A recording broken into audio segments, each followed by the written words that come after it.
And I am turning down the music, and we have a very special guest with us today. How are you? Pretty good. Can you hear me all right? I can. Give me a check real quick so I can make sure you're loud enough. Mic check, 1, 2. Okay, there we go. I'm going to give you just a little bit of a boost. So tell us, you are a PhD student. What is your area of study? So my background is microbiology, immunology, small things that are very tiny and dangerous. My current actual area of study is neuroscience. So my background's a bit of a mixed bag. Well, that's okay. I was a political science major and a communications major, so I completely understand. Okay, so and what are you pursuing your PhD in neuroscience? So it's actually in cellular and molecular biology. It's a more umbrella type thing. So basically, a lot of really small stuff about how cells work. That's basically the the short version. Are you wanting to go into like nope, not entomology.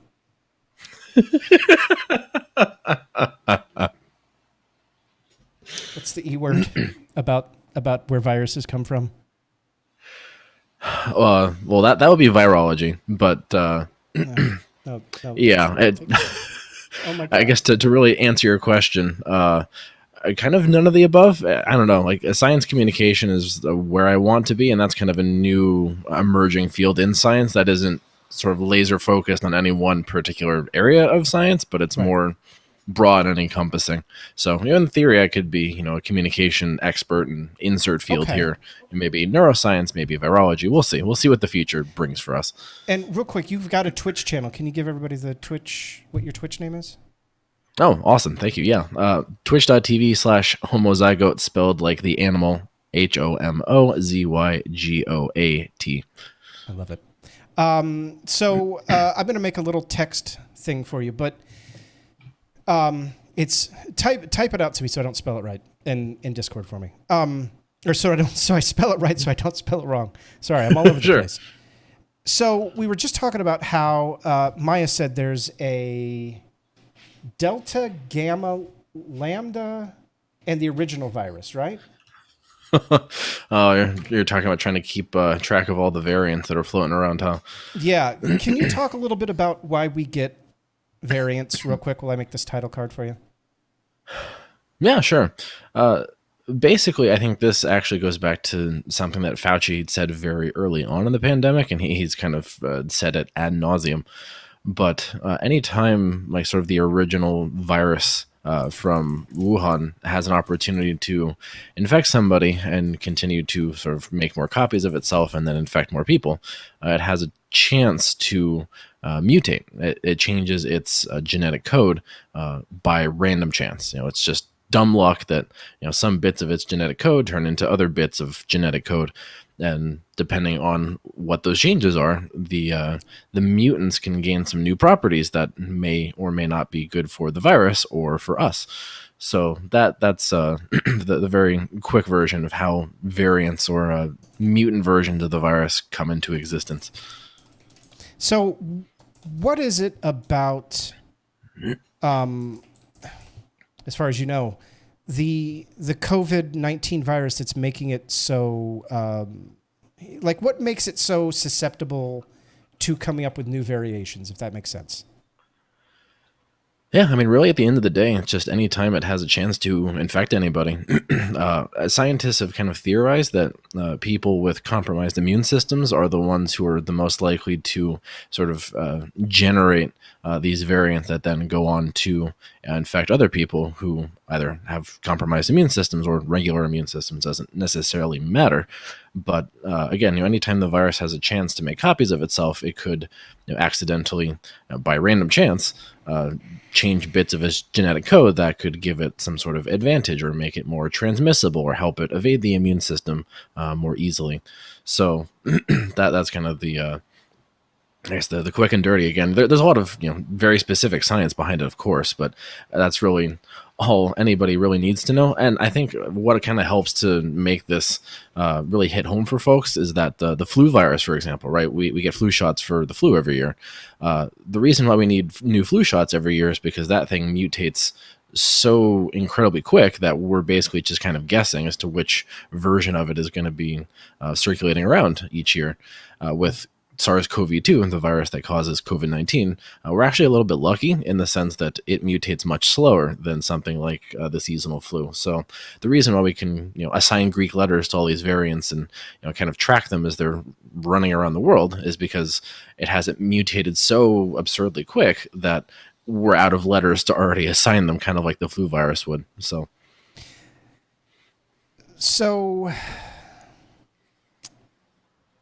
I'm trying to think how I want to phrase this. Can you describe how the mRNA, the what do they call it? The mutated radiation nucleus association destroys our DNA and turns us into 5G antennas? Can you? No, but seriously, mitochondrial RNA is basically like a miracle, right? Like the way in which, I guess it's not a miracle, but the way in which it works is fundamentally simple, but at the same time extremely complex. Can you talk a little bit about why mitochondrial RNA is so amazing? Yeah, so funny enough, the M actually stands for messenger and not mitochondria. Sorry, not mitochondrial. I'm sorry. I was making a joke and I got myself all mixed up. Go ahead. No, like it's I think technically the same abbreviation in some contexts. Mitochondrial is MT to distinguish it from messenger RNA, which is just mRNA. So sciencey words, mitochondria, powerhouse of the cell, like that's all people remember half the time anyway. So I don't blame you for that at all. But right, I think we can kind of take hopefully a little bit of a field trip for some folks back to high school biology, because kind of like you said, it's kind of simple but yet complex at the same time. So, we kind of have to talk about how the flow of genetic information really works. So we have DNA, that's sort of the blueprint in all of us that makes us what we are, that carries all of the instructions as far as how to assemble the bits that make us up, that help us be alive and do cool pogger stuff. So at that point, usually, not always, but usually. So, if you kind of also think about it too, how did those instructions actually manifest into the stuff that makes us up? We're made out of basically a lot of special proteins that are the smallest functional bit of us that carry out all the specialized roles that keep us alive and fulfill the functions that we need our body to do. But there's something in between. Instructions just don't manifest into the completed product. You can kind of think of it like a set of Legos, for example. So, the picture on the front of the box, that's your DNA, right? That's what things are supposed to look like. The instruction manual inside, you can compare that to messenger RNA. So that basically tells you, or in your body, what is called the ribosome, the little protein factory, how to make protein. So again, going back to the box of Legos, you're trying to put it together. The Lego blocks are, building bits of protein analogous to amino acids in our bodies. So you're trying to assemble everything to make your Legos look like what's on the front of the box. So in our body, again, DNA, that's what the picture on the box looks like, but messenger RNA is really the instructions for the person putting it all together, which is the ribosome in our body, or you, if we're sticking with the Legos, that tells you how to put everything together properly. So we can take advantage of that feature of how we work to, change the instructions. So instead of, making what's on the front of the box in terms of your Lego set, you can make something entirely different. And we know exactly what instructions to sort of sneak into our bodies in the vaccine to trick the cells in our body to make virus proteins instead of what we would normally make as far as our proteins. So that's the the bare bones of how messenger RNA technology works. We can make different messenger RNA sequences in a laboratory and then basically package it in some harmless fat, put it into a vaccine, and there you go. But again, it's a newer technology for most people. As far as scientists are concerned, it's actually been under development for the better part of the last 30 years. Right. So that's kind of why it seems very new. Yeah. No, a lot of people, hear, oh, it's a new vaccine. Well, relatively, I mean, it's a lot newer than, inoculation, which was used in the Revolutionary War for sure, but it's not new, right? Right. Yeah. We've definitely progressed a long way from scraping smallpox lesions and making people rub it on their skin, or else it Right. gets the hose again. Or drawing it through with a needle and thread. So Hockey Puck says, will COVID be like rhinovirus in the near future? Yeah. So that's actually something that scientists have kind of said. Is, what might happen to the future of the virus that causes COVID-19. Ideally, once eventually we get things under control, is this virus going to be with us forever? Are we going to eradicate it permanently? That's a really good question. I think at this point in time, most of the scientific consensus seems to agree that it'll essentially become similar to the rhinovirus in the sense that it will only cause the common cold and it won't cause the nasty, potentially severe disease that we are currently trying to grapple with called COVID-19. There are actually 4 other coronaviruses that exist that have caused the common cold for decades. And rhinovirus isn't one of them. Rhinovirus is a whole separate cold virus because there's tons of different viruses that essentially do just that, cause the common cold. So the question is SARS-CoV-2, the virus that causes COVID-19, going to join their ranks? And eventually, once enough people have immunity that keeps them alive, that keeps them out of the hospital, which is granted to them by something like the vaccine, then that is probably likely. I think the official science term is it's going to become endemic, but it's going to be kind of circulating around at low levels, and it might cause the common cold again once there's sufficient immunity to it to sort of keep people from dying. So,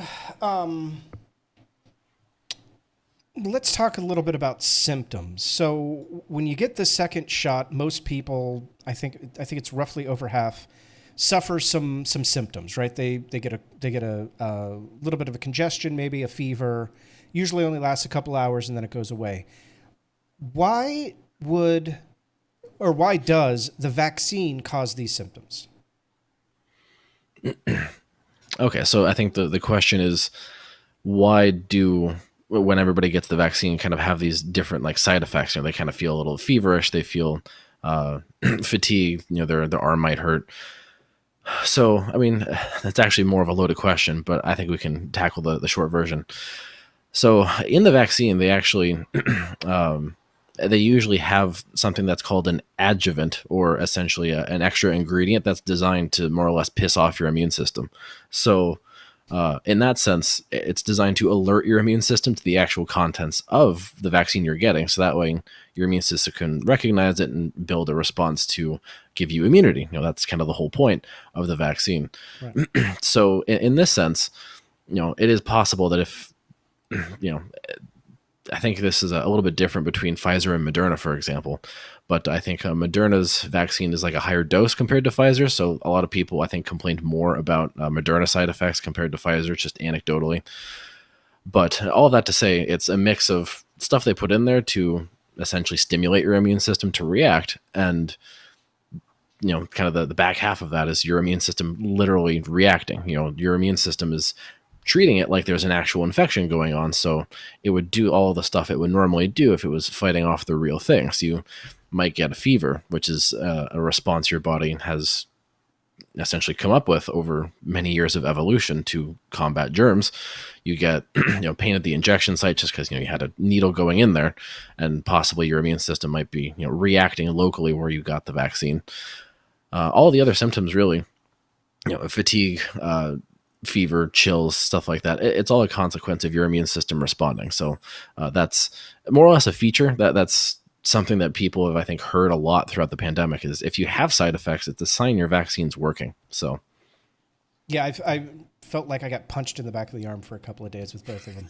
That was the worst. It's what it felt like. So one of my users, Titan Uranus. excellent username, 10 out of 10.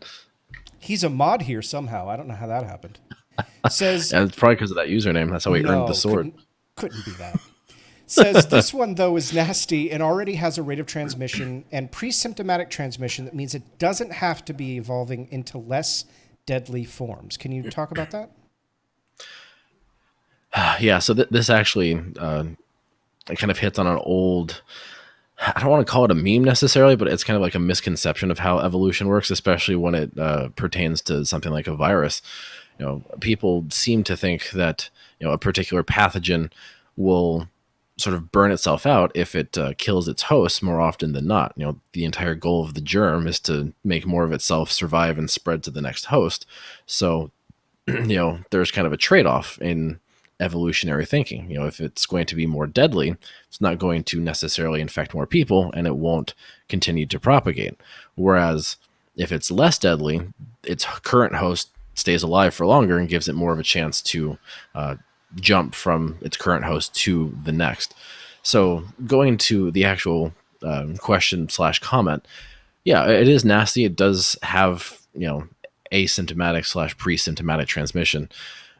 Because of that, it doesn't necessarily have to kind of like they said, it doesn't mean the virus has to have some sort of evolutionary cost that it has to pay to be able to spread as fast as it does. We're not seeing that trade-off where it's more deadly versus less spread, or more spread versus less deadly, right? We're getting to the point where people are very able to spread the virus early on in the course of disease, so it really doesn't matter after the fact what happens, right?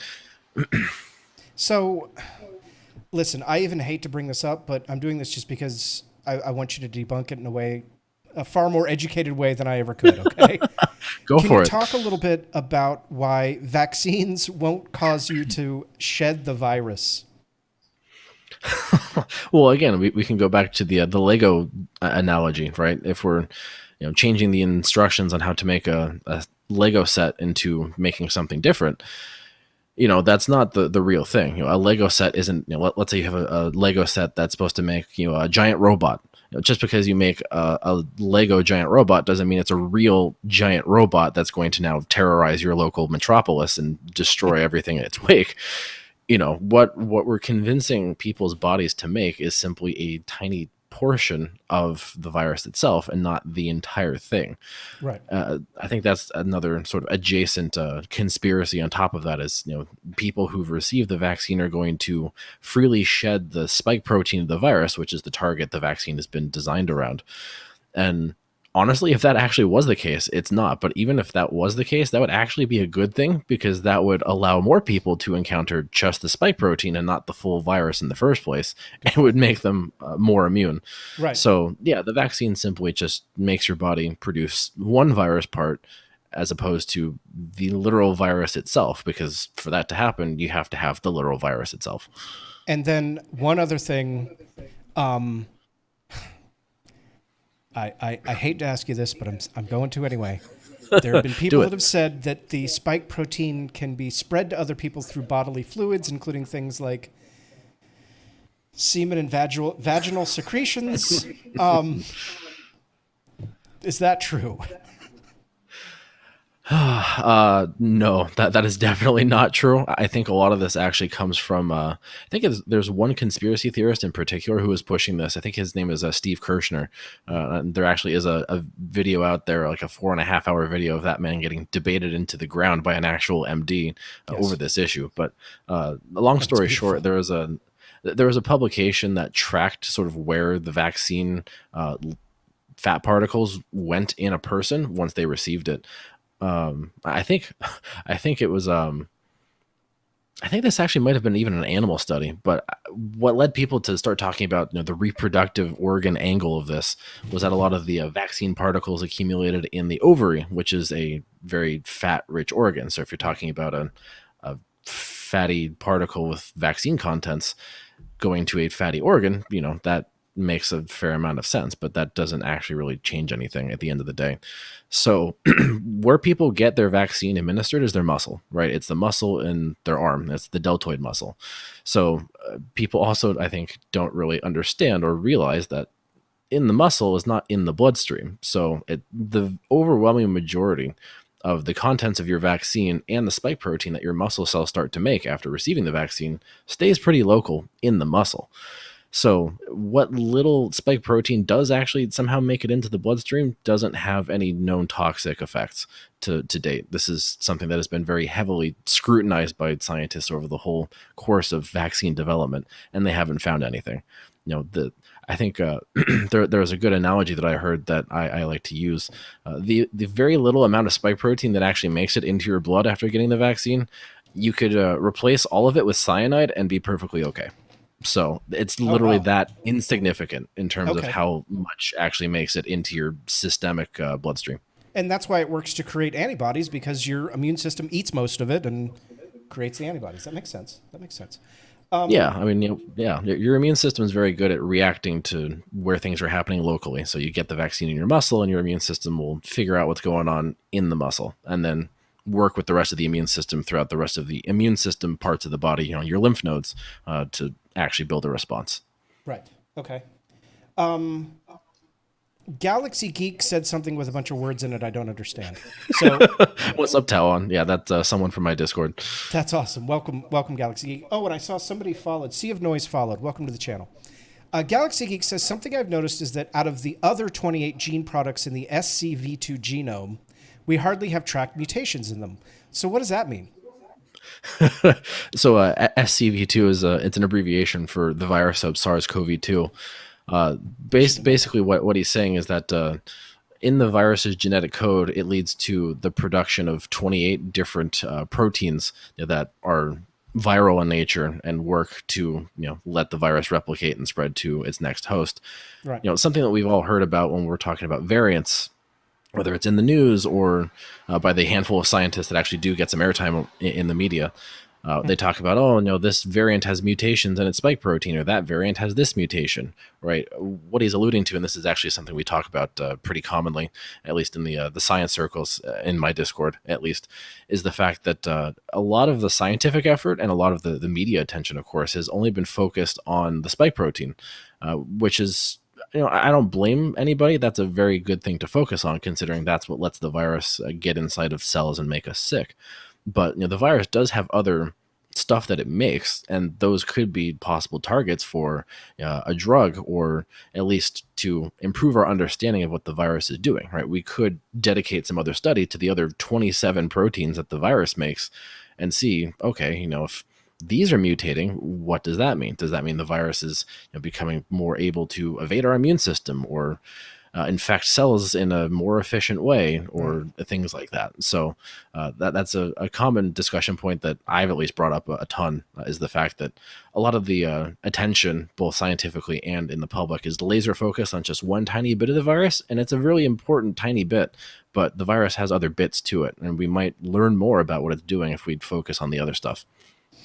Did you see someone asked what Pastor Greg Locke said?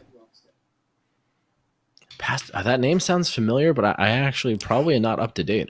I'm going to have to play it again. Uh-oh. All right, hold on. This is your fault. Blame you. I'll take the responsibility. Okay. Yes. Well, and we've got a bunch of people from your Discord who also weren't here. Oh, wait, I got to grab it at the right time code. I almost did that last time, too. Okay. I'm not going to pause it. We're just going to watch it. So I know I wasn't Give me just a second. Hold on. I got to get it in our video here, which is going to take me a second because I got to click a lot of different buttons. Okay. We're going to put it here. Let me maximize it. There we go. And close whatever this is. There we go. Don't say nothing about it, but I think I feel froggy enough. I'm going to jump right now and just say this. I am not apologizing for what I said on this platform last week. The Delta variant was nonsense then. It is nonsense now. You will not wear masks in this church. You will not wear masks in this church. I'm telling you right now, do not get vaccinated. Do not get vaccinated. Okay, that's it. Your response.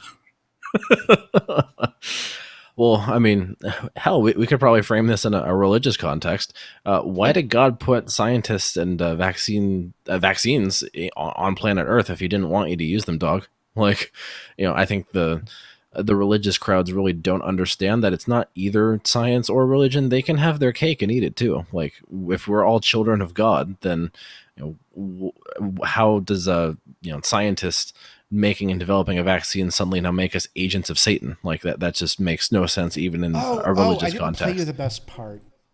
Hold on. Oh, You just reminded go for me. it. I don't care what you think about me. I don't need your money. I don't need your hand clap.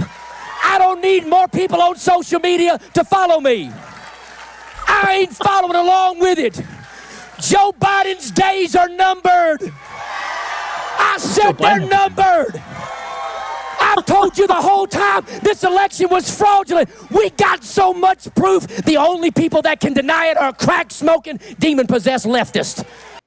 So, as a crack-smoking, demon-possessed leftist, I'm going to go ahead and disagree.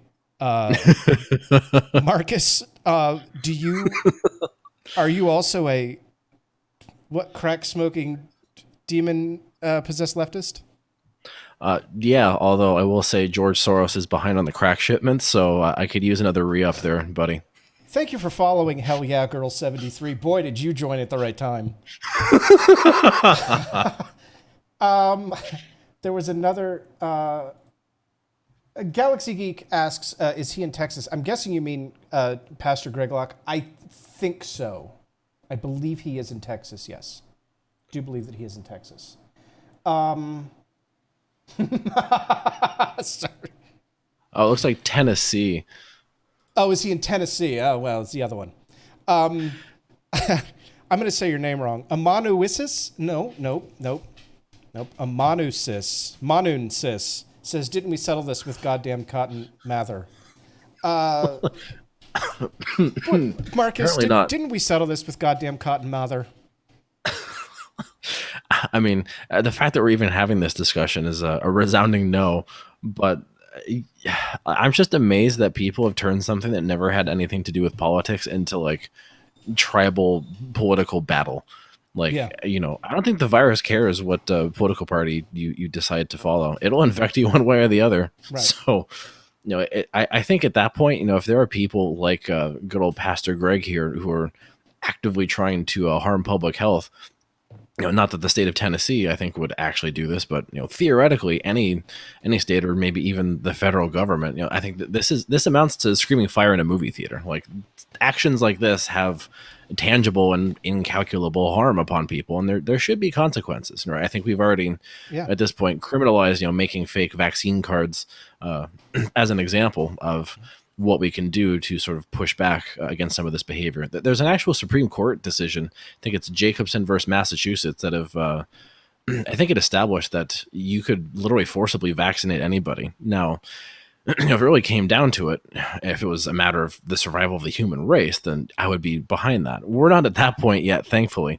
So, you know, something that I'd advocate that I think would take care of folks like Pastor Greg is the vaccine passport, or essentially making it required to be vaccinated to do something like go to a restaurant or go to the supermarket or see a movie.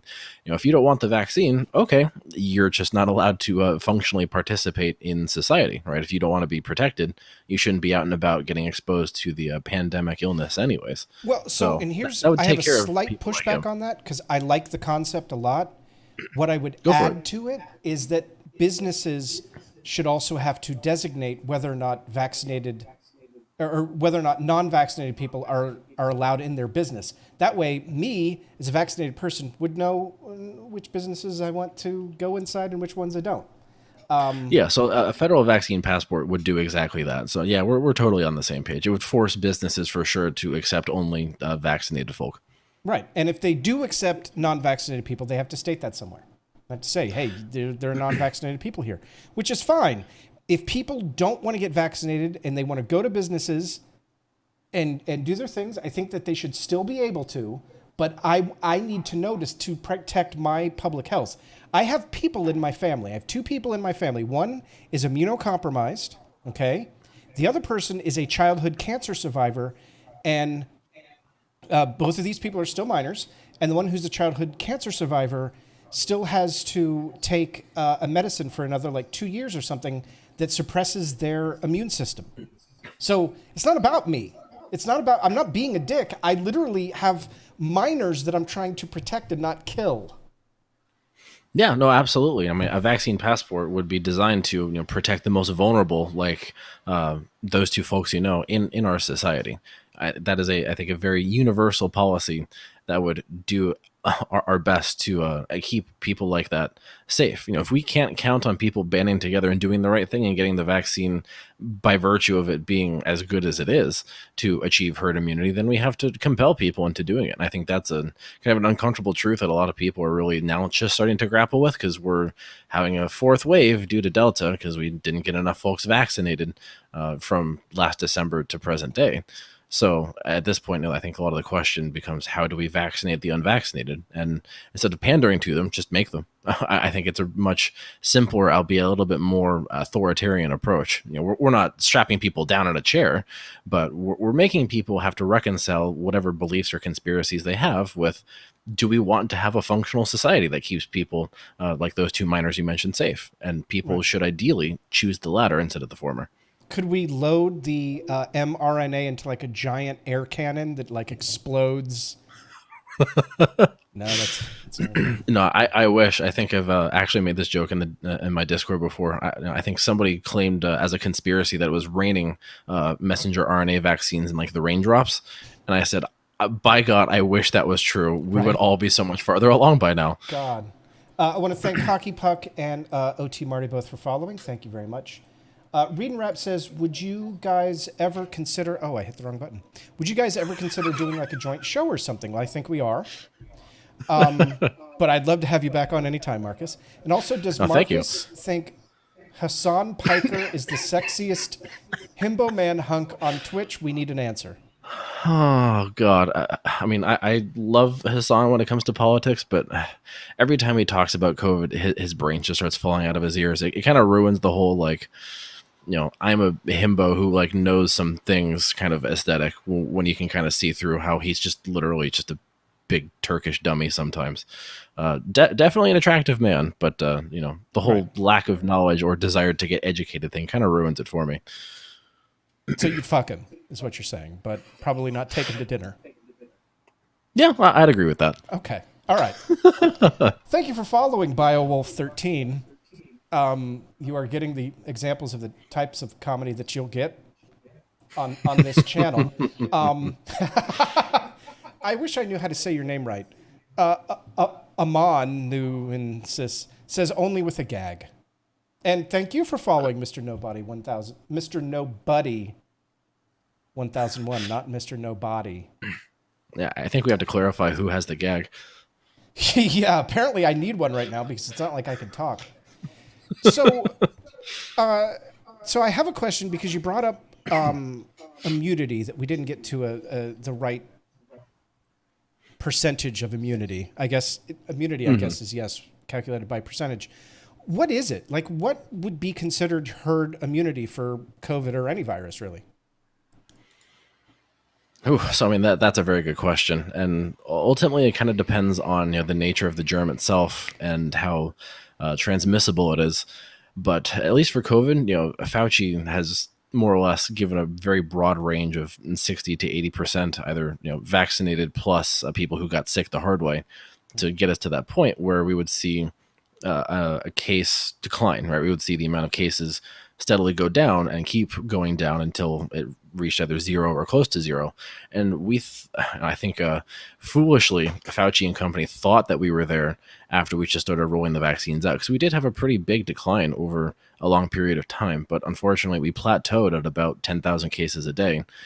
And that allowed transmission of the virus and variants like Delta to keep going and eventually sort of pick up the pace again and bringing us to where we are now in the middle of a pretty big surge.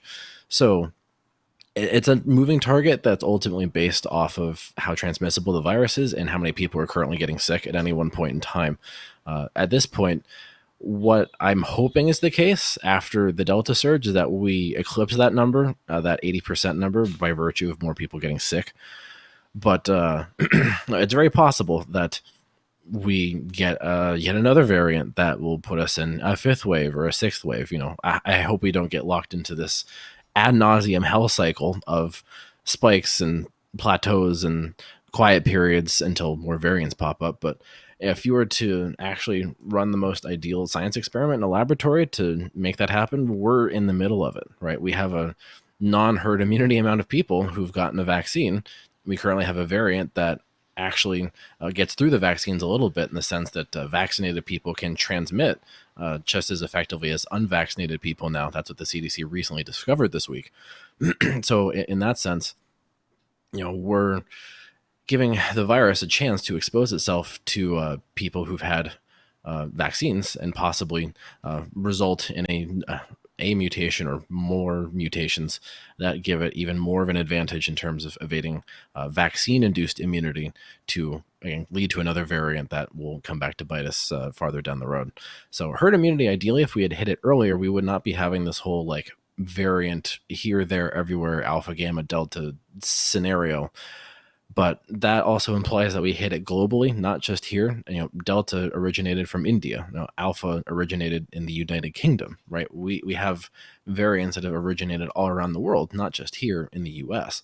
So I think a lot of that also circles back around to vaccine intellectual property, patent waivers, and stuff like that. If we had made this a freely accessible technology by producers all around the world, such as India, there might have been a chance that we either wouldn't have gotten something like Delta, or it wouldn't have been as horrific as it was for the country of India to contend with back then. So herd immunity is not only important here in the United States, but of course it's important everywhere, because even if we were to get to herd immunity in the US, we could get to that 80% number tomorrow if somebody flipped a switch.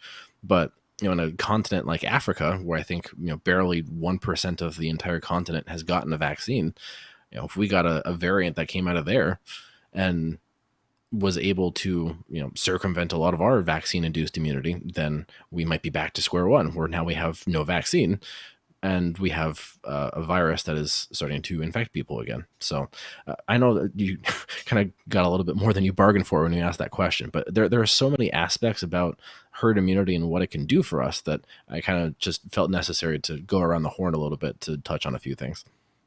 I want to say real quick, thank you to Amanuensis, or no, thank you to Politics with Friends for following. I'm convinced that Amanuensis just keeps asking questions because he can't pronounce your name right. But Amanuensis does ask, do you think the FDA has moved too slowly to approve the medication fully rather than under an EUA? What's an EUA? So that I'm a poli-sci major. EUA is it's an acronym for Emergency Use Authorization. Oh yeah, of course. So, yeah, I know. Yeah, totally. It's very intuitive, right? Absolutely. I didn't know that. Yeah, like I've seen a lot of people, and on Twitch especially, a lot of people actually not really understand what full approval means versus an emergency use authorization. So let me just go ahead and kind of define these for folks in the setting of a vaccine, and then I'll go ahead and answer Amanuensis's question. So with an emergency use authorization, the logic behind that is, we're in a pretty big emergency right now. People are getting sick and dying in pretty large numbers, so we need to do something pretty quickly. So what, in the context of an experimental vaccine, this means is that if a company like Moderna or Pfizer, BioNTech, if they're trying to make a vaccine to get an emergency use authorization from the government, what that means is that while the clinical trials are going on, they actually produce the vaccine vials at the same time. Whereas normally in a non-emergency setting like a pandemic, they would go through the clinical trials first, then approve it. Then once it's fully approved with I think it's called a BLA, a biologics licensing agreement, I think. But once it gets full approval, then the production would start in a non-pandemic setting. But obviously we didn't have the time to wait for that. So the clinical trials and the production of these vaccines started at the same time. And then once the safety data was reviewed by the government and given the stamp of approval, then that stamp of approval was the emergency use authorization. That's the stamp that says, okay, we can roll this out now. We've been producing it while we've been waiting for the clinical trial data to roll in. It looks good. Let's start giving it to people. I think one really important part of this distinction that people don't really understand is that the threshold of safety data that has to be met for a vaccine to be used in an emergency use setting, or whether it's fully approved in a non-pandemic setting, is the exact same, right? people say a lot, oh, I'm kind of skeptical of taking the vaccine. It was rushed. It wasn't actually rushed, right? I think they accelerated the clinical trial timeline to cut out a lot of the red tape. But in terms of the actual burden of proof for safety, they took their appropriate amount of time, and that makes no difference whether it was used under an EUA or FDA fully approves it. So that kind of raises another question of, people are waiting around to have the vaccine be fully approved by the FDA. Why are they doing that? Because there's no difference in terms of the safety data that the government had to get to give it one or the other. It makes no difference at this point. So if it got an emergency use authorization, they're probably not going to be reviewing all that much additional data to give it the full approval. And I think there was actually a news article I saw today saying that they're going to accelerate the timeline of full approval at the FDA for, I think, Pfizer's vaccine to start, and Moderna, and I think maybe J&J are probably going to be pretty quickly behind as well. But that's more of a comfort measure. I definitely think because that burden of proof with the safety data is the same between full approval or an EUA, the FDA definitely has dragged its feet in that respect. It does us really no good when we're in wave number 4 to say, oh yeah, we're really going to start waiving it or approving it now. Like, okay, great. We could have just circumvented this with passports and we would have been fine. It seems like an unnecessary bureaucratic step to take when we could have just had more decisive action taken much earlier. All right, Mr. Nobody has a very long question, and so I'm going to read this. Mr. Nobody, he's awesome. I don't know why it scrunched it down like that, but he says, I think that scenario would even lower vaccination rates. If 80% are vaccinated and a new variant pops up, there would be less people taking the booster shot to address that variant as people lose hope, want to move on, and or neglect the impact of the variant, making a vaccination rate downwards spiral as time passes. Would this be a fair prediction? Yeah, I mean, I think there is some component of that is possible. I wouldn't call it, a downward spiral to zero, but I could see, potentially losing a little bit more people each and every time you have to roll out either a booster or, an adjusted shot to counteract a variant. You kind of have people start thinking, well, wait, didn't the first vaccine work? Why am I having to get another one? Right. But it's a fundamental, I think, flaw of our American education system that people don't really realize. It's nothing about the vaccine changed. It's the virus that changed. If the virus changes, we have to do something with the vaccine, or put masks back on and start distancing and locking stuff down, or some combination of all of the above to get things back under control again. So it's not about the science, it's about the virus itself. And if we did a good enough job in the first place of mask wearing and distancing and locking down while the vaccines were in development, not just here in America, but globally, then we would be in this position where we didn't have to worry about this in the first place. So all of this to say, if the virus changes, that obviously means more action has to be taken to protect people. And I think at the end of the day, if people start seeing bodies pile up around them, they're going to change their mind. And I think it's the goal of scientists and the notion of science communication to try and get ahead of that before that happens, right? We want to get to people before everyone around them starts going to the hospital because of a, Omega variant case or something in 6 months, right? We want people to get the protection that the vaccine can offer them, regardless of whether or not it blocks transmission or, it doesn't act as a magic force field, but it'll keep people alive and it'll reduce the severity of illness to, like we said earlier, the degree of the common cold. The symptoms will be more mild than they otherwise would have been, which is still probably not that pleasurable of an experience, I will say. People Sure. getting breakthrough cases still are probably not having a good time, which also emphasizes the value that masking and distancing and lockdowns have. It's not one or the other. It can be all of the above. That's what really ultimately will get a lot of this fully under control, assuming the people in charge are interested. So to go back to what Mr. Nobody said, that is possible. But at the same time, especially if we combine this with something like passports, it's going to be a feature if we don't do a good enough job of keeping transmission under control. If we get more and more variants popping up, we can just mandate it via a passport to keep society functioning, to keep people at work, to keep the economy open. And hopefully that in tandem will bring things under control. So it is possible, but I think we can do more to actually prevent that from happening. Amanuensis asks, can you both talk about the emergence of zoonotic reservoirs for COVID? No, I can't. No, I could talk to you about like anarcho-communism and Murray H. Rothbard and John Locke and stuff, but No. Marcus? Yeah, I'll take that one.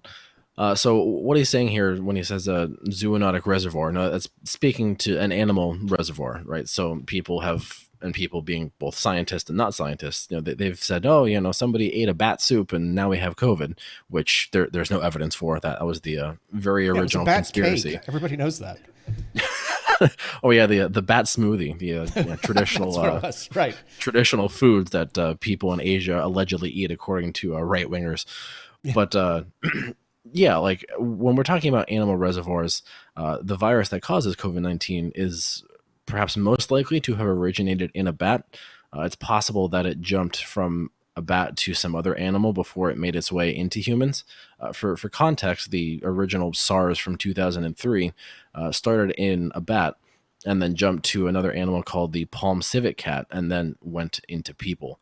So it is possible there's some intermediate animal we haven't discovered yet when we are talking about where the virus came from.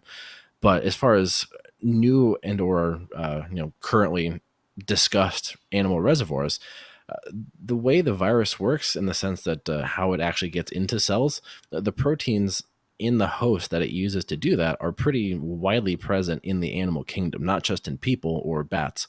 So there are a ton of different animal reservoirs that exist. There was actually an article I saw, I think yesterday, that speculated that I think it was mice in the New York City sewer system were possible reservoirs for COVID indefinitely. Even if New Yorkers were suddenly all purged of COVID tomorrow, it would still be circulating in the sewer rats, for lack of a better way to put it. So there are tons of animals that exist both in the U.S. and all around the world that could possibly be animal reservoirs that could also lead to either SARS-CoV-3 or another variant of SARS-CoV-2 that could rear its ugly head some amount of time from today. So this is something that our government didn't do a really good job of at the start of the pandemic. And when I say that, I mean they weren't doing it at all. Right. It's a phrase called genomic surveillance, or basically going out into the animal habitats, into nature, and sampling animals to see if they're harboring any of these viruses. That's by and large what the Wuhan Institute of Virology was up to in China, was sampling bat coronaviruses to get an idea of what existed in nature and to understand the functions of those bat coronaviruses to see if they could possibly cause a pandemic like the one we're in now. So all that to say, now that we know there's a ton of different animals that could be a reservoir for the current virus, we should definitely invest a lot more money into scientific efforts to engage in that phrase genomic surveillance, or to sample animals in the environment to try and stay ahead of the curve here. Okay, see, I just learned a bunch of stuff. Finally, I get a question I can't answer. Read and Rap says, where do you think that the government dropped the ball with COVID, and where they did a good job? Okay, great question, because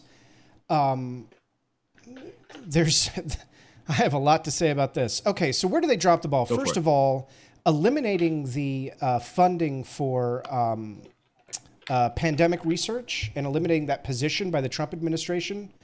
Yeah, it was a year and a half, I think, before the pandemic was declared, but it was a massive, massive failure by the Trump administration. Massive fucking failure. The next thing that they didn't do was messaging. The messaging was messed up. It was messy. The hydroxychloroquine, whatever the fuck that thing was called, was awful. Hydroxychloroquine. Yes, that thing. I didn't take any molecular biology, dude. I took logic classes so that I could avoid math. That is a true story. The president saying that we should shine lights inside of bodies, that we should put disinfectant inside of people. The bleach thing. I mean, guys, the messaging couldn't have been worse.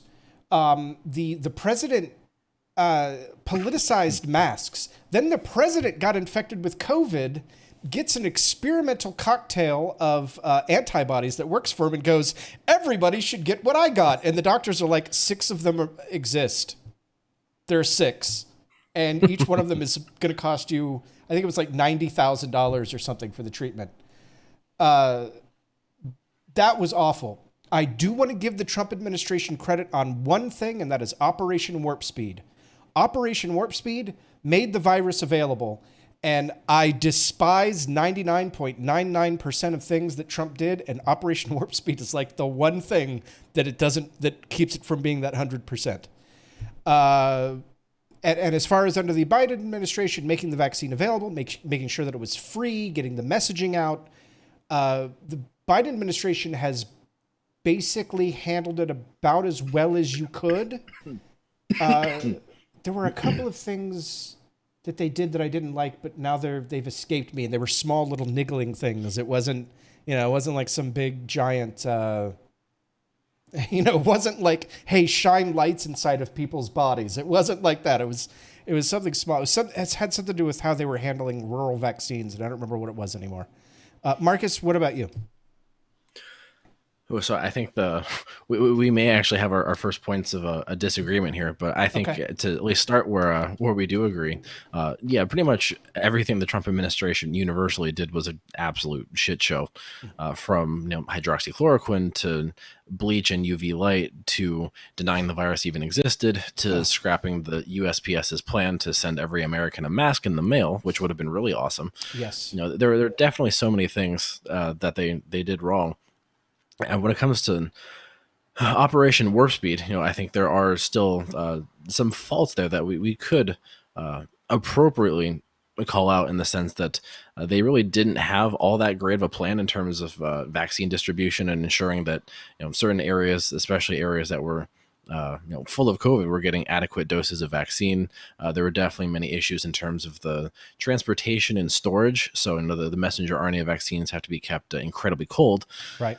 So they have to have special transportation and storage when they get to their destination. And when I say we, I think I mean Trump's government didn't do a very good job at properly equipping people on the receiving end of getting all of those vaccine doses to actually store them. I think they probably could have mobilized the National Guard even more so than they did to make that happen. And then I kind of also have a philosophical objection to using the military to participate in this in the first place. And I think if we funded the institution of science more than imperialism, scientists would have all of this figured out and have a much more robust way to create, ship, and store vaccines for the entire 50 states, especially Alaska and Hawaii, since they're a ways away. When it comes to Biden's administration, I think they're definitely doing the bare minimum, which was getting the vaccines out to people. I think they were at least able to pick up where Trump's administration somewhat left off and start getting them out. I think the notion of federalism, which ironically means that states can do whatever they want, kind of in the vein of states' rights. The fact that we had 50 different little serfdoms all sort of managing their vaccine rollout and COVID response in their own unique way created a lot of issues, to the point where the federal government definitely could have, at least under Biden, they could have, I think, dictated the pace a lot more in terms of manpower to get doses in arms, erecting pop-up vaccination clinics, targeting those in areas that are full of POC who have been the hardest hit when it comes to the pandemic. That really wasn't something that Biden's administration really took any effort to do. And I think even still to this day, POC have reduced access to vaccines compared to white Americans.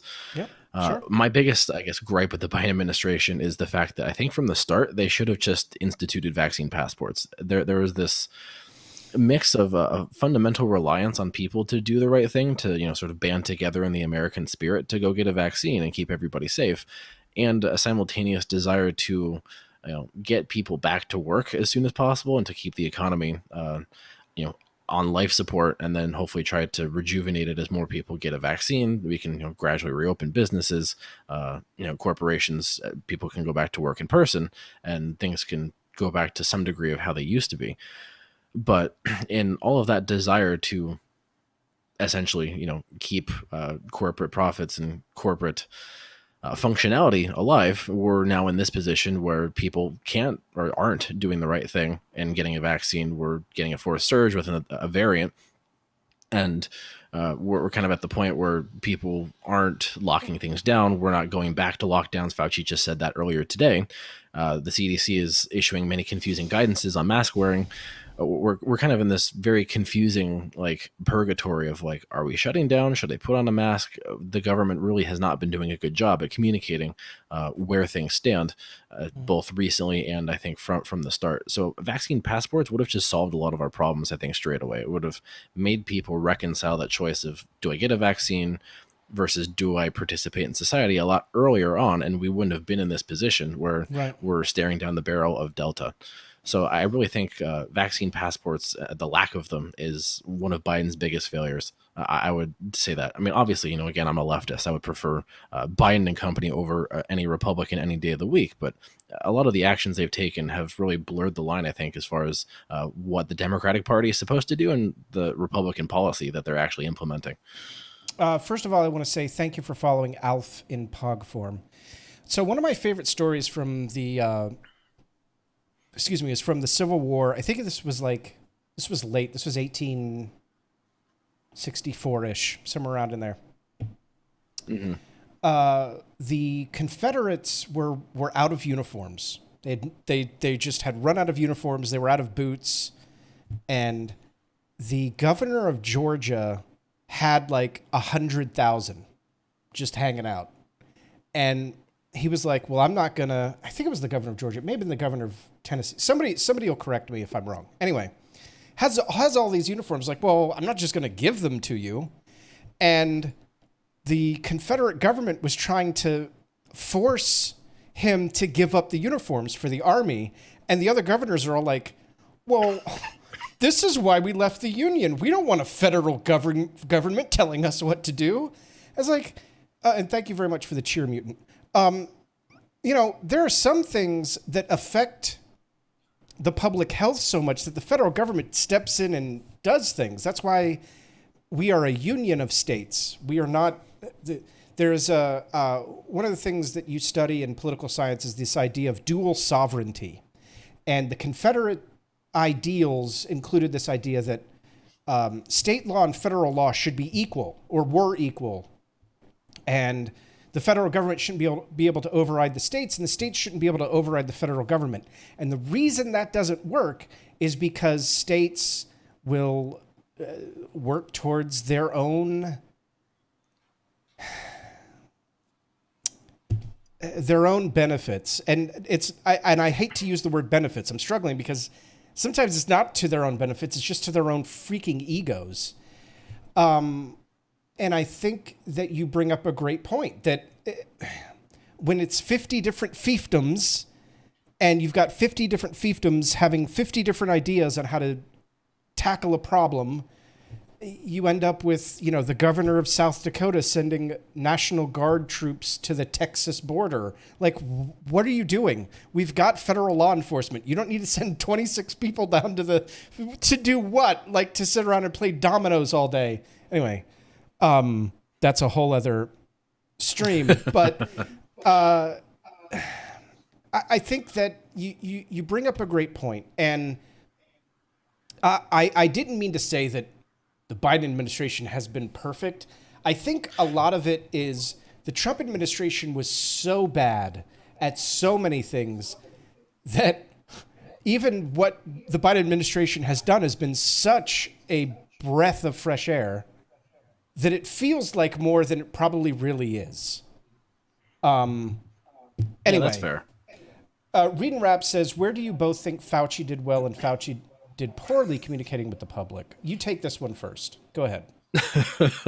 I think Read and Rap asked this question on purpose because I'm incredibly opinionated when it comes to Fauci, and I actually catch a lot of flack for this, even in the scientific community or in even other it's fine. left I can of center circles. Piss me off, so it's totally okay.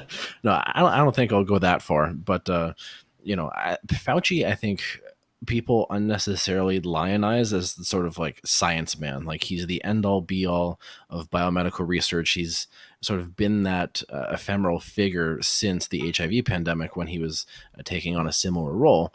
And I think, people have short memories. They kind of forgot that even back then, long before COVID, that Fauci had to be convinced to take the needs of the LGBTQ community seriously when they were literally dying in droves from AIDS. It took people protesting outside of the White House and throwing the ashes of their loved ones onto the White House lawn and calling Fauci a murderer for him to do something. Ideally, any public official who has the power to respond in such a capacity would act long before they're throwing the ashes of the dead at you, metaphorically and potentially literally, depending on how close they get to them. Sure. I think he was appointed there, and people didn't really get a complete understanding of what happened back then, because public sentiment was largely against the LGBTQ community at that point. They didn't really care what was happening to them, but things have changed now for the better, I would say. But I think our retrospective understanding of all of that didn't really carry over and apply to Fauci. So at this point, when the pandemic came along, he was at the top of the list to be appointed to head up the response again, because he's done it before. He's the head of the National Institute of Allergy and Infectious Disease. We're talking about an infectious disease pandemic. So theoretically, on paper, he's the best for the job. So I think that the first mistake that he made was the whole mask wearing issue. Right when the pandemic started, he was waiting on a scientific meta-analysis, or basically a review of the available literature, to determine whether or not scientists thought it would be a good idea for everybody in America to wear a mask. They were waiting on this before making that recommendation because our supply chain was so anemic due to a capitalistic economy organization that we did not have the capacity to start churning out masks in spades, and we had to stockpile what little we had for our healthcare workers. So rather than either be honest with the public about the state of the supply chain, or to just simply punt the question and saying, we're waiting on scientists, we're waiting on our people to fully investigate the utility of masks, we're going to get back to you when we have something, which really was, I think, maybe like a week or two later. That's all they had to do. But instead, they went out of their way to say masks are bad. You're going to touch your own face to adjust the fit, and that's going to give you COVID, right? It was Fauci and the then Surgeon General Jerome Adams who both said that. And then, of course, a week later, they actively went back on that because that was not the correct thing to say. And that's what cemented the position that, Fauci is a flip-flopper, we can't trust anything he says, right? That move eroded so much trust in scientific communication and the information coming out of the government that it really seeded, the anti-masker sentiment that, again, we're still grappling with today. I think from there on out, sorry, go ahead. No, finish your thought.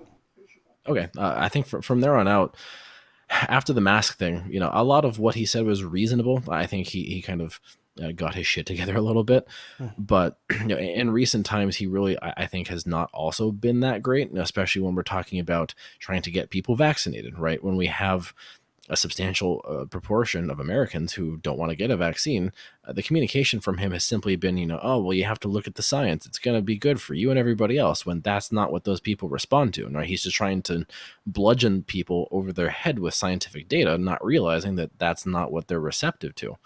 And I think it was an article that I saw today that basically said, I think I mentioned this earlier, that Fauci said, we're not doing any more lockdowns for Delta, and we're just going to take the L and watch Delta get worse. And it's like, that's emblematic of you just giving up. Like, Why do we not fundamentally care about getting every single American a vaccine, rather than just say, well, we're going to deal with what we have and move from there? And we should be doing a lot more to, actually get people who are not vaccinated to be vaccinated. And the communication coming from Fauci is very emblematic of how he, I think, along with a lot of Biden's admin, has just kind of given up.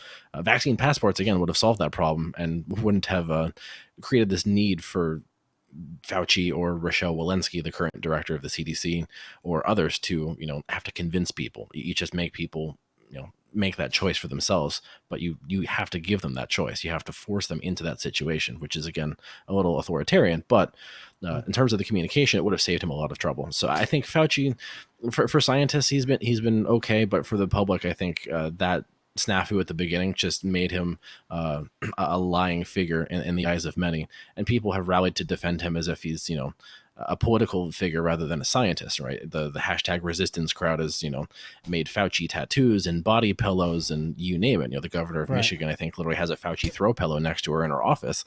And that doesn't help either, right? We're not trying to celebrate and protect Fauci. We're trying to celebrate and protect human life by getting people vaccinated. So Right. he kind of subsumed a lot of the response with his ego and his presence rather than making it truly about the science. Yeah. So And sorry, go ahead and go ahead. no, you're good. And Read and Rap just subscribed. I want to say thank you very much for that. Galaxy Geek basically made my point for me. So I'm just going to read what Galaxy Geek said because this is basically what I was going to say. One of the reasons that even in the scientific community there's pushback against criticizing Fauci is because he's our representative, and to criticize him, we risk reinforcing anti-science thinking, which spills into dangerous behaviors that are counterproductive to trying to control a pandemic. Not only that, Galaxy Geek, but Fauci started being asked to talk about this stuff publicly when Trump was in office, and Trump is a giant man baby. And, when the sentiment of the Republicans really started turning against him was the hydroxychloroquine thing. Because Trump was like, hydroxychloroquine, it's a miracle, it's going to kill it. And Fauci's like, it's for malaria, which is a parasite. Like, parasites and viruses are fundamentally completely different things. Like, it's not even apples to oranges. It's like apples to I don't know, planets. Like they aren't the same thing, and they're not even that. Like, they're fundamentally different. And so a lot of us were like, well, I don't love him, but I can't criticize him as openly as I want to, because then people on the right who are criticizing him because they're insane or because they're like Pastor Greg fucking Locke are going to use that to say, see, even the left doesn't like him. It's like, well, it's not that I don't like him. It's just that I think that it's fair to criticize people when they're doing things that are fair to criticize. But at the same time, I can't give you ammo to say, oh, see, Fauci's lying and Fauci belongs in jail and COVID doesn't exist and it's a Chinese hoax. And oh, God. Right. Like, I totally understand that sentiment. Right? And I think to an extent, I agree with what Talon or Galaxy Geek said. Fauci has been, essentially a chosen, not necessarily through democratic means, but he's been appointed to be the science representative to the general public. Right. And I think to address that point, I would hope that we don't ever pick one singular human being to be the representative of an entire institution, right? If we look at the institution of politics and our ruling class, we have 3 different branches of government comprised of all sorts of different people. Why does the institution of science now have to be fundamentally reliant on one person who leads one agency that is all part of the NIH, which is part of HHS, right? Like, we've laser focused just on this man because we really had no other preparations. Like, we didn't have something similar to what the UK does, in the sense that they have medical officers and medical deputies, where there are a whole laundry list of people with degrees that go on public media to talk about what do the vaccines do, what are the side effects, what's the virus up to, right? That there are a whole legion, in a sense, of scientific communicators that their government has essentially rolled out to try and address the vaccine hesitancy, lockdowns, things like that. And I think this is really something we dropped the ball on again. There was actually a Daily Beast article that just came out a week or 2 ago that said Joe Biden's administration literally didn't budget for science communication at all when it comes to the vaccine rollout. They literally had no disinformation SAR to push back against conspiracy theories, or they had no experts that were dedicated to addressing issues about vaccine hesitancy, things like that. And we've all just been throwing all of this on Fauci's plate. And I think he doesn't necessarily deserve or even want all of that on his plate, but to expect him to be able to do all of that himself and to do it precisely, I think is another higher order feeling in addition to Fauci's own feelings. I think we should ideally have a culture where we're able to criticize that, where we can point out the flaws in our institutions in the hope that we make them better for the future. That shouldn't detract from now. And all of those behaviors, they're already happening, regardless of Fauci or not. Even if you swapped out Fauci with Jonathan Van Tam from the UK's group of medical deputies, a lot of those behaviors would still be occurring regardless of which person you appointed. So rather than force the entire institution of science into defending Fauci, even when it's wrong to do so, rather we should, one, have more than just Fauci, but two, we should really focus the discussion on the science itself. It should never really be about, the scientist himself lied to me, therefore all of science is bad. Right. Fauci's mistakes doesn't invalidate science. And I think it's fair for us to talk about that in the hopes that we can better our institutions both currently and in the future. And Argus says the manipulation of the public opinion by the politicians is nothing more than wasteful and gross populism. It's out of control, and mob thinking is creating more stupid people. Well, yeah, I mean, you could probably clarify that and add Republican politicians, because by and large, you don't see Sure. Democratic officials, weaponizing people against the vaccine. That seems to be a uniquely Republican problem at this point. Well, and conservatism by its nature favors totalitarianism and authoritarianism. Right. Because conservatism, okay, this is my favorite way to break down conservatism versus liberalism. Conservatism says if there were no laws, if no laws existed, if we lived in a pure anarchy, people would tend to be bad to one another. And liberalism says if we lived in total anarchy and there were no laws, people would tend to be good to one another. So conservatives will tend to think that people are naturally bad, people are sinful, you might hear that once or twice, and people need correction. A lot of conservatives think you need that correction, that moral center from your religion, that your religion provides the moral center. And so therefore our system of laws should be based upon that religious system. Liberalism tends to believe, no, people are basically good, and what they need is the support and the resources to continue being good, and to be good to one another. We need to base our laws around a common law and a common moral code, not a religious code. Now, again, these are generalizations. We're painting with very wide brushes, and there's lots of exceptions to these rules. But the issue isn't necessarily stupid people. The issue is ignorant people who are then also willfully ignorant because they believe that there is a man in the sky from which their moral compass derives, and as long as they say they're real sorry, it doesn't matter what they do. And as long as somebody is born again, then what they did in the past doesn't really matter too much. So when you have this kind of fundamental thinking that leads to, oh, well, everybody's bad, so everybody does bad things, and that's okay because they're real sorry and God says it's fine, then you're going to end up with people that say, well, science doesn't matter. And it doesn't matter if a bunch of people die from COVID because they're going to heaven because they're born again, so it's fine. And thank you for subscribing. Amanda Smash. Oh, I get Amanda Smash. I get it. And when you've got a bunch of liberals in charge, and again, I'm painting with a very wide brush, don't at me. When you've got liberals in charge, you've got people saying, well, no, we need to make sure that public health is protected, and that public safety is protected, and that these things must be paramount in order to have a functional, organized society where people aren't literally dead in the streets because there's not enough fucking hospital beds because Pastor Greg Locke is telling his parishioners not to get vaccinated or wear masks. Marcus, do you have comments? No, I mean, I think you hit a pretty big amount of it on the head there. I think a lot of the religiosity that is so intertwined into how this country functions definitely runs against us here when we're talking about a public health effort and something that has no really relation to religion at all. God didn't send this virus as a test or something. This is something that we have a lot of empirical evidence for to suggest that it probably came from nature. Rather than a laboratory. But all of that to say, I think elected Republican officials, they know exactly what they're doing in the sense of how they manipulate people in the way you just described. You could talk about someone in power as well, like Pastor Greg Locke. I think people who have acquired that power or those positions over the course of their lives, they know how to manipulate to either garner these followings or to say and do the right things in party lockstep to be elected to office.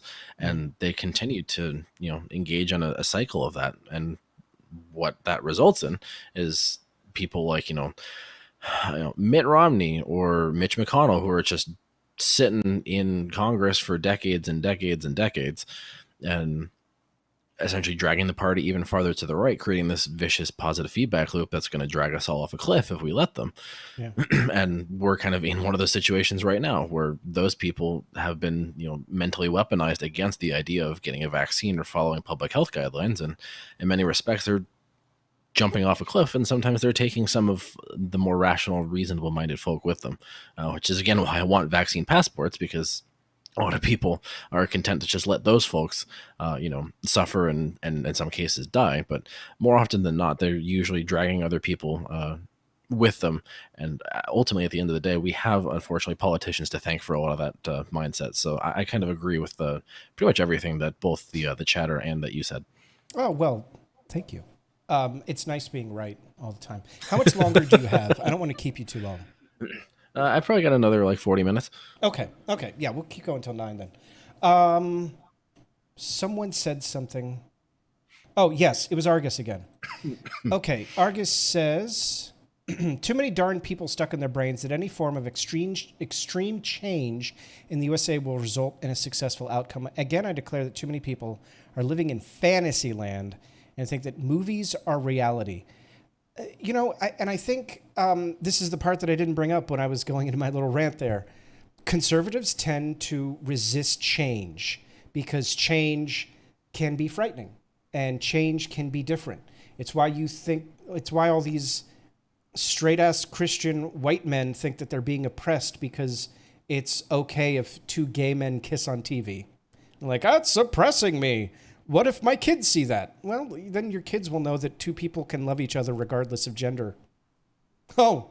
And then they'll freak out because that's terrifying to them. How can two men just love each other? How could that be? Well, it's because they do. And liberals tend to be fine with change or welcome change, see change as an opportunity to evolve, an opportunity to progress, a progressive liberal. I think that the fantasy land that they're living in is safe for them. And that safety, even though it's imaginary, is a comfort blanket. And they need that comfort blanket, that bottle to sip from, in order to feel safe. And I'm not trying to put any conservatives down. I'm just saying that's how they think. That's just how it is. Marcus, do you have anything you want to say about that? Yeah, I mean, I think I kind of address that too. I think this actually has some overlap with the last comment from the last chatter, but conservatives and conservative politicians all sort of frame a lot of the American dream and the lives that Americans want to lead in that sort of we're all temporarily embarrassed billionaires mentality, and that if you just work hard and pull yourself up by your bootstraps, you're going to be that movie star, that rags to riches person that you saw in insert media production here. It's a lot of the same shtick that just gets repeated ad nauseum. And I think actually the comment that you have up right now about negative and fearful messaging, I'm a biologist, so I see a lot of things through a biological lens, and there has been some actual science to back this up in the sense that the amygdala, the fear center of the brain, seems to be more connected in conservatives. There actually is some scientific evidence to explore sort of the brain circuitry to show that conservatives, I think, are more responsive to fear. Yeah, I think Amanda's got bringing that up again. A lot of that messaging that elected Republican officials put out there, the scary immigrant caravan is coming for your job or whatnot, Right. A lot of that, it reinvokes the neural circuitry that they just happen to have. It's not obviously 100% guarantee. I'm sure there are people who are, have conservative beliefs or would identify as conservatives that don't necessarily have that neural circuitry. But by and large, I think, at least biologically speaking, I think there is some evidence to say that generally conservatives are more receptive to that fear messaging simply because that's a function of their biology. I want to thank Argus Toliendosis for following. Thank you very much. Yeah, and I think it ties back a lot to what I said at the beginning. Conservatives feel that if there was no law, we lived in a pure anarchy system. I'm not even going to try because it's not going to come out right now. A pure anarchy system that people would tend to harm each other. They would be out for blood. They would be trying to take what wasn't theirs. And I don't know, maybe their fear receptors are more receptory. That's the right scientific term, right? Oh, close enough. Yeah. Okay, perfect. I love science. And Argus says, I'm a person that tries to be as pragmatic as possible to imagine a world where we apply anarcho-capitalist or extreme left-wing socialism. We got to talk. Of a new sort in the USA means that we would have to throw out the baby with the bathwater. I'm not a conservative. If I had to label myself, I'd be left libertarian. Politics, values, or spectrum, not a static state of being. Buddy, we got to talk because left libertarian doesn't make any sense. I appreciate you following. I'm glad that you're here. We're gonna have to talk one night. We're gonna talk. We're gonna sit down. You and I are gonna talk. We're gonna talk. Yeah, I mean, at least when I hear leftist libertarian, I think people like more identify with like something that's kind of Chomsky-esque in that sense. Like it, it's not really that clear of a term, Well, but I think the issue is, as a leftist, I believe that government is there.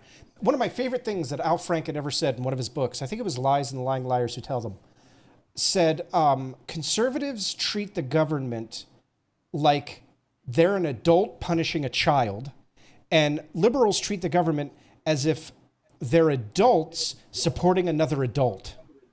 And when you see the government as something that acts up and needs discipline and is never right and is always wrong, then government never works because it can't if it's always fucking up.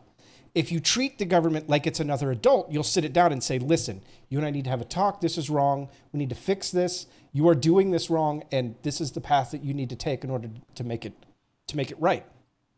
So I don't think you can be a leftist libertarian, because libertarian and liberalism, even though they sound like they're all exactly the same thing, are extremely different.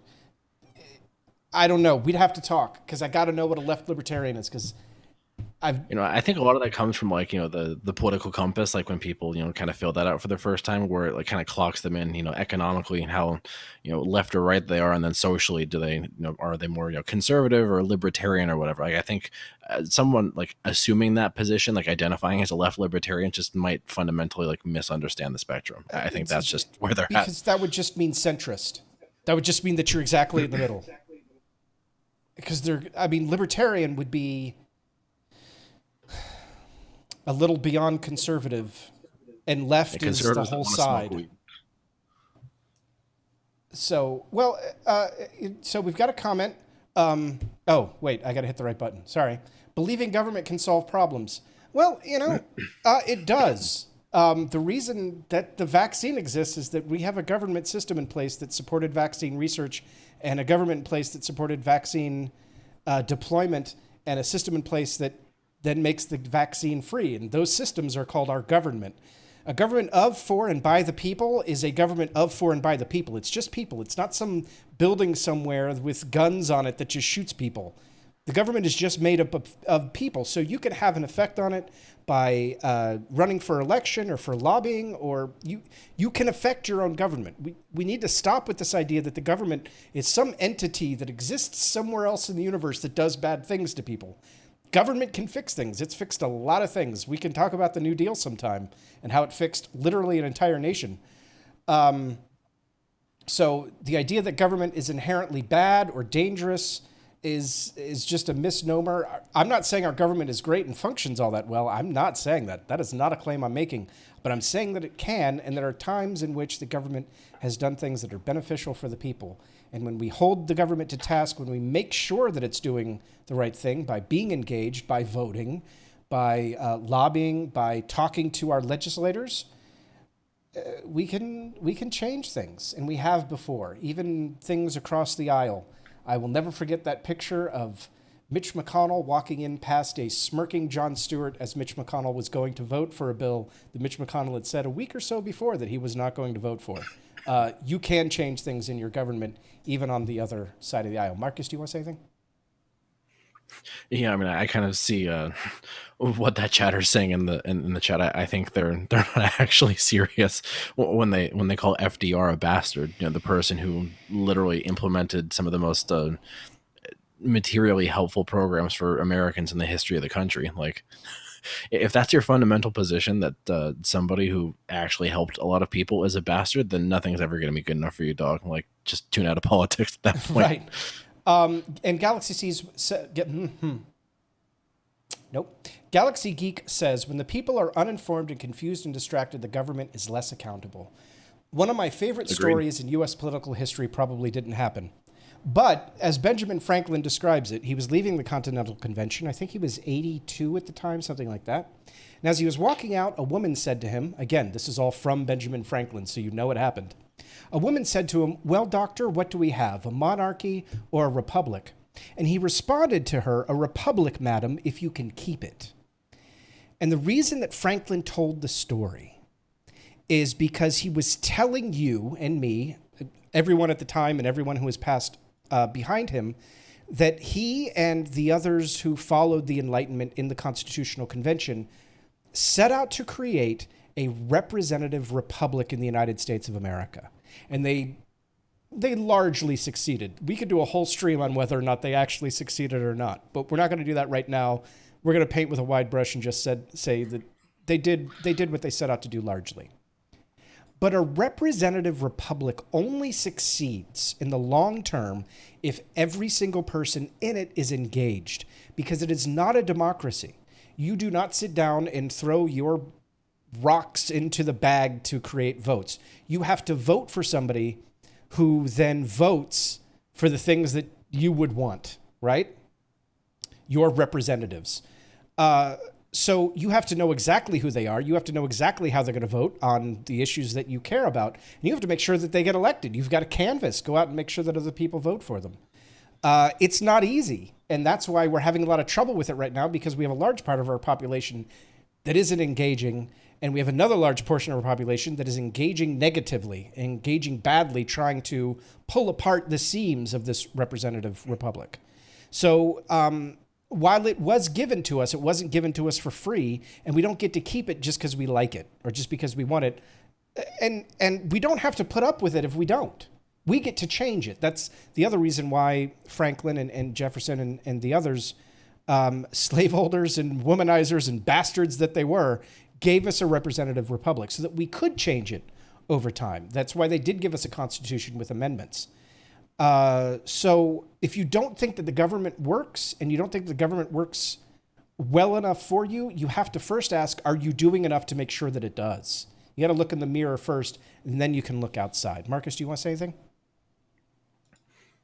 No, I mean, again, I think you hit most of it on the head. I think I will kind of echo what Mr. Nobody just said in the chat here, in the sense that, and again, I think you literally just kind of mentioned it, the founding fathers weren't necessarily the greatest of people themselves. Of course, they were flawed human beings who, treated black people as property and, perpetuated slave trade for many, many years, and, set the foundations for systemic racism to be what it is today.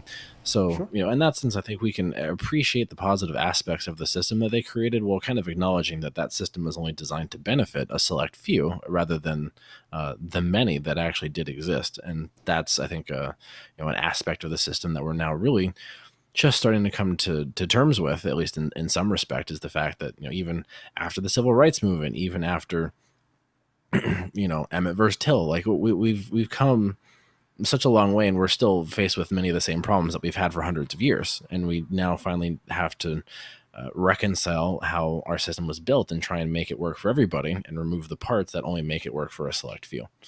One of the funniest things I think about that time is the Constitutional Congress almost universally wanted Benjamin Franklin to write the Declaration of Independence, and he refused. And instead, he proposed and convinced a young lawyer named Thomas Jefferson to write it. because he knew that it was going to get edited. Jefferson especially was very influenced by the Enlightenment. And in his original draft of the Declaration of Independence, it would have outlawed slavery, specifically the international slave trade. And 82 edits were made to the document, many of them by the southern states, who made a lot of their money off of, guess what, slaves. And one of the most bastard, horrible things that Thomas Jefferson ever wrote was in a letter, I believe, to his daughter, not long after the Declaration of Independence was ratified. He said, slavery is like holding a wolf by the ears. You don't like it, but you dare not let it go. Thomas Jefferson never freed his slaves. His slaves built up Monticello. Monticello, his little mountain, his mansion was built on the back of his slaves and the slaves of his father-in-law. And he was the largest slave owner in his county. So you have these peoples that were awful people. It was awful. That is an awful thing to write. He also wrote, by the way, that black people smelled more because they excreted more fluid from their skin, and white people didn't smell as bad as black people because white people excreted more fluid through their bladder. That is a actual thing that Thomas Jefferson once wrote. So yeah, he was a great guy, let me tell you. But he and Franklin and the others also gave us the tools to change that Constitution, change the Bill of Rights, and add amendments. And thankfully they did that, because we did get the 14th Amendment, and we have the Civil Rights Act. We have the tools at our disposal to change the horrific systems that they founded this country with and upon.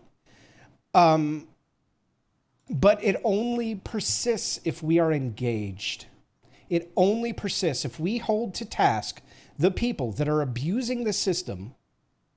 Then we can continue it. Then we get to keep the system. And I think vaccine passports are one of the great ways to make sure that that happens. You wanted to say something, Marcus?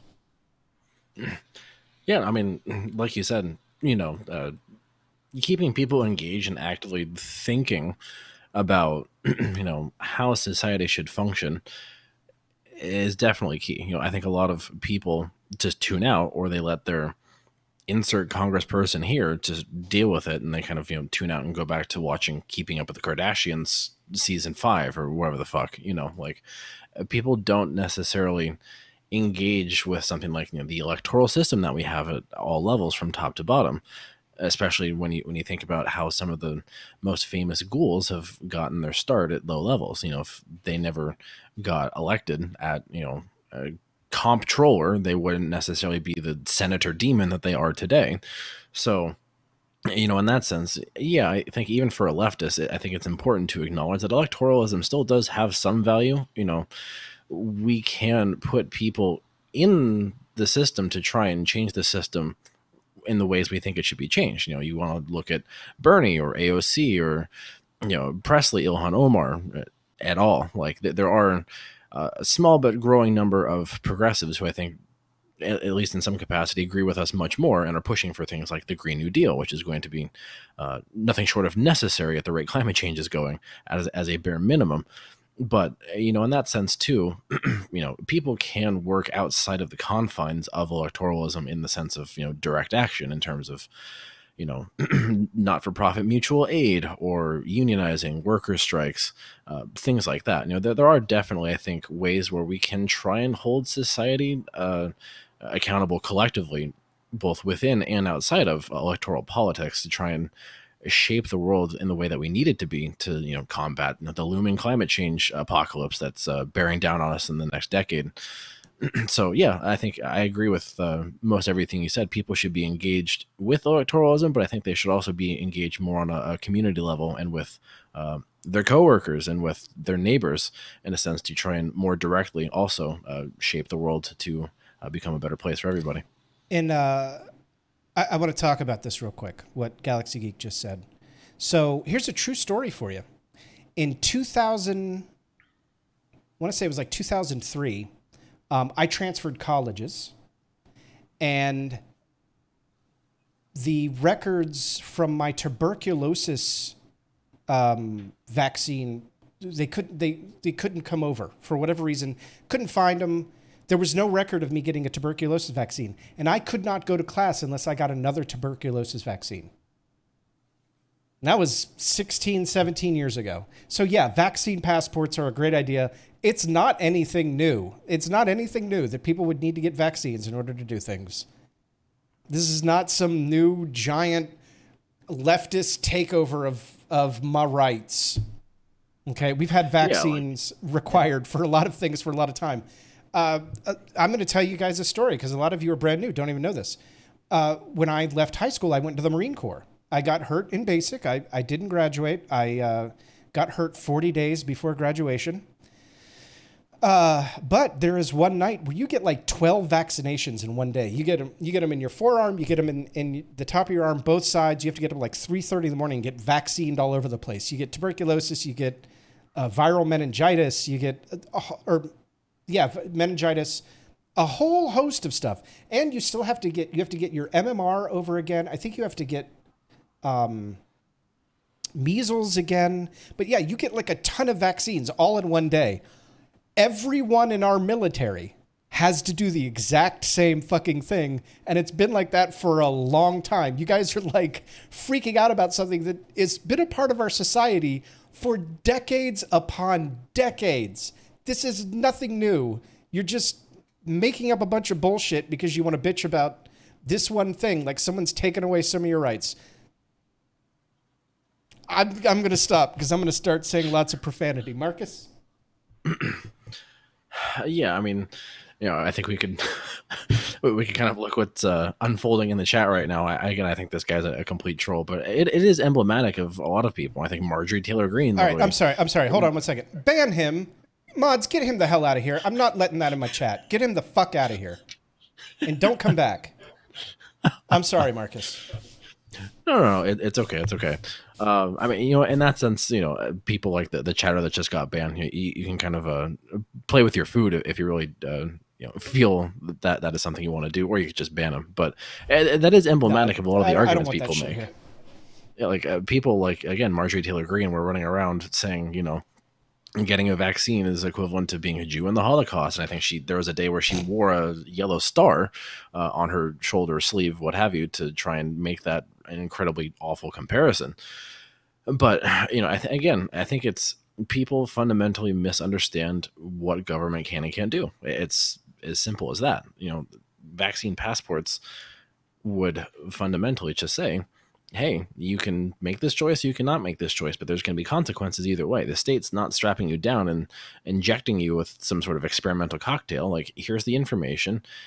There are people here to talk to you about it in case you don't understand it fully. And you can use that information to make a choice. But just because you make a choice doesn't mean you're free of any consequences. You are going to face the consequences of that choice. It's the same, First Amendment thing. People are wanting to say slurs and they think, oh, First Amendment, I can say whatever I want, and not realize that, hey, there's social consequences for the stuff that you do. The government's not going to duct tape your mouth shut, but that doesn't mean that you're totally able to say and do all this stuff and get away with it. So vaccine passports, again, would fundamentally put people in that scenario where they have to make a choice. So it's not, slavery. You're not literally being forced to do anything. It's a law or a legal interpretation that is in line with the powers of the police state. But at that point, it's more about they could forcibly quarantine you away from everybody else if you choose not to get vaccinated. It's kind of the alternative, or what are the consequences of you not making this choice? And that's what forcing you out of the public square does with a vaccine passport. It avoids the state having to show up like the Chinese government and weld your apartment door shut so you can't get out. That's what other countries do. Here, we're just asking you to make a choice and deal with the consequences either way. Yeah, so in that sense, it's actually more American than people realize, right? You're given information and you're given the choice to do what you want to. Right. Listen, public health has to be protected because, as I mentioned before, there are 2 minors in my family that are immunocompromised. They can't get the vaccine. One of them may be able to on her next checkup. because the childhood cancer, it's been a while, it's been in remission for a while, so they may be able to at some point, but the other one cannot, is immunocompromised, cannot get vaccines. There's some vaccines they can get, but most vaccines they can't get, especially this one. This one they can't get. So just fuck them. I mean, that's my problem. Like, what do you do? Like, well, we've got to protect these people, or we don't. It just makes me sad. It does. Yeah, no, I don't disagree. I mean, the fact that we're at this point where we're still trying to convince or debate the necessity of something like this as Delta spikes is emblematic of the fact that, again, this could have been done a long time ago if we had the political willpower to do it. We have the legality; it's backed up by a Supreme Court decision. So here we are. We're just here because people in charge don't have willpower. Sorry, Titan's making me laugh. No, nobody else say something fascist, please. I can only handle so much in one night. Well, listen, because we're winding down and both of us are verbose. First of all, thank you for being here. Yeah, thank you for having me. I appreciate it. Yeah, sure. Anytime. I want to do this again. But do you have any like closing thoughts? Like anything you want to just, maybe something we didn't talk about that you want to bring up? No, that's actually an interesting question as far as stuff we haven't talked about. I think I'll probably I'll address one thing and then kind of give like a closing statement, and we can wrap it up from there. One thing that we really didn't have time to talk about, I think this would have been adding on to my rant about what the current administration has been doing wrong. One of the things that people actually really haven't been catching, and the media has not been doing a good job of covering this at all, is the fact that currently in the surge for Delta, the CDC's internal documents actually recommended universal masking for everybody, whether you're vaxxed or not, and doing all of that across the board, kind of like the beginning of the pandemic again. The CDC actually said that in their own internal presentation. Yet publicly, they said that that should only happen in quote unquote high transmission areas, which most of the American public doesn't have access or training to interpret the scientific data to figure out where is high transmission and where isn't. Right. Two, at this point, high transmission is pretty much everywhere because everywhere's seeing a spike. So all of this to say, the CDC basically recommended universal masking for Delta. I am going to recommend that to everybody in line with what the government agency said privately but didn't say publicly, was put your mask back on. Even if you're vaccinated, you want to give yourself the best chance to not get COVID. I think that's something that most people could agree on, that getting COVID is bad and you want to prevent that from happening. The two best things you can do to do that is get your vaccine and wear a mask.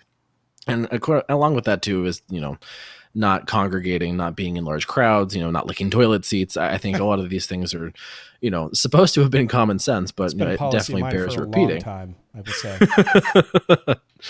I think most people definitely aren't toilet seat lickers, but you never know.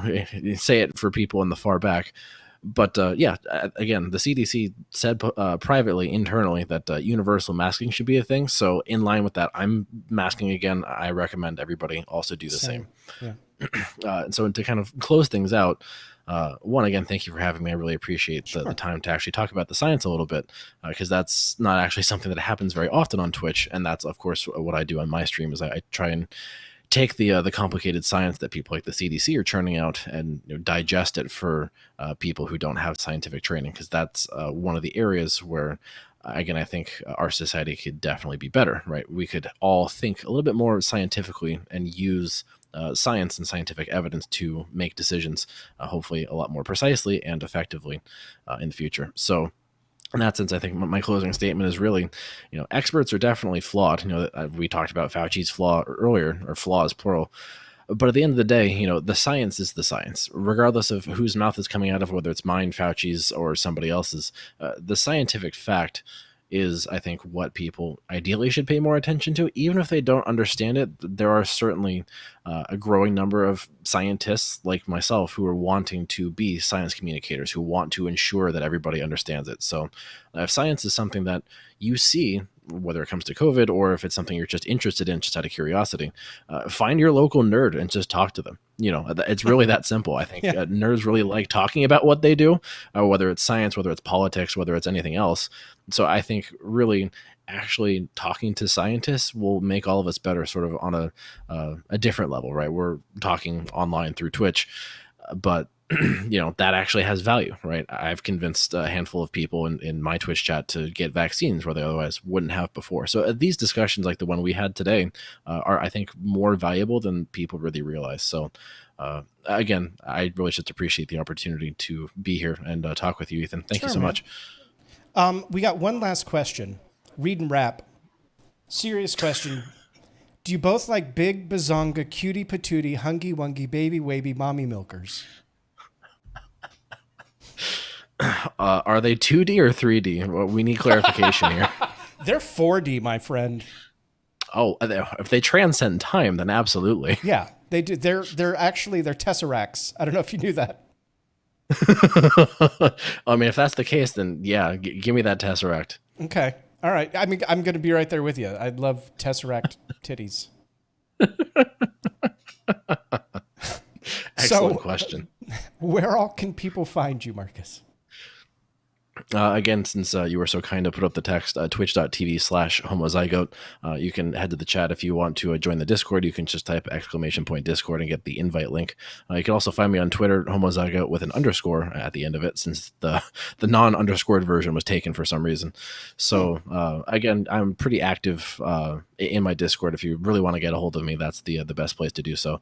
But of course, I hope to see you in stream. I stream every Tuesday, Thursday at 8 p.m. Eastern. Okay, yeah, we're definitely going to figure that out. Shadow also brought up a good point. We have a friend who's a biologist as well. His name's Dragnot, and I think that the three of us should sit down and talk. I think we'd have a lot of fun together. I'm sure it'd be a blast. Oh, it would be. Same thing here. If you guys want to join the Discord, just type !Discord. You will get the Discord link. Feel free to join me. I'm very active on the Discord.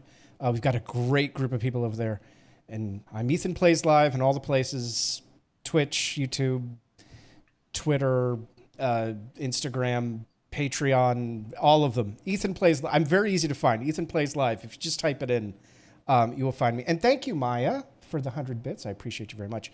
Marcus, thank you for being here. Chat, thank you for being amazing, except for the one little... There was one. But we're going to play out, listen to some music, and want to thank you guys. Thank you for all the new followers and subscribers tonight. We will be back Tuesday night, 7 p.m. We will see you then. Good night, everybody.